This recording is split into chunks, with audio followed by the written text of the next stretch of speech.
Баршаңызға сәлем. Менің каналыма қош келдіңіздер. Бүгін сіздермен сосиски в тестенің басқалай өру жолымен жасайтын боламыз. Бізге кез келген ашыған қамыр қажет. Егер қамырдың видеосын көргіңіз келсе, астына ссылкасын қалдырдым. Және онымен қоса осындай дайын шұжықтар қажет. Қамырымызды алып, оның көмегімен жайып аламыз.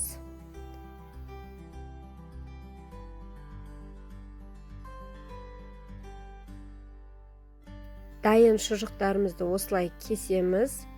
1-1,5 сантиметрдей болуы тиіс.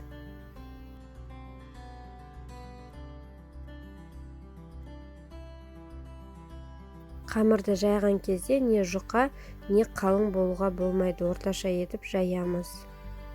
Жайған кезде бірден сопақ етіп жайыңыз, сол кезде сізге ыңғайлы болады. Және осындай етіп бірінші кесіп аламыз.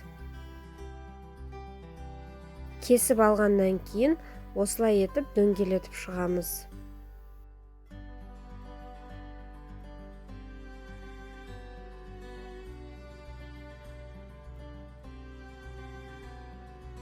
Де 1-2 қамыр дайын. Енді осы қамырдың өрілу жолын көрсете отырайын. Ол үшін бізге қамырымыздың екі ұшын бірінші біріктіріп, ұзындықтарын бірдей етіп алуымыз қажет. Сол кезде бірдей болып шығады. Содан кейін шұжығымызды алып пергаментқа қойып, соны шұжықтарды өру арқылы біз колечко жасап шығарамыз. Видеоны анық қарасаңыздар, барлығы нақты түсірілген.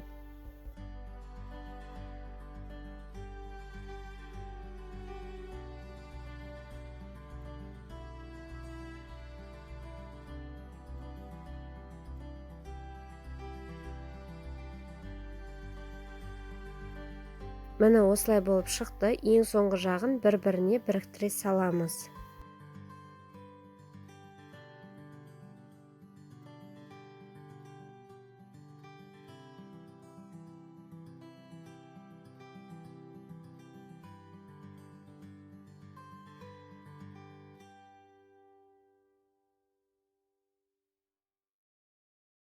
Балалар өте сүйіп жейді. Міне бізде болдық.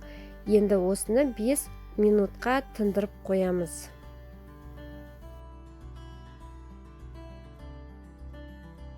Бізде міне тындырып алдық.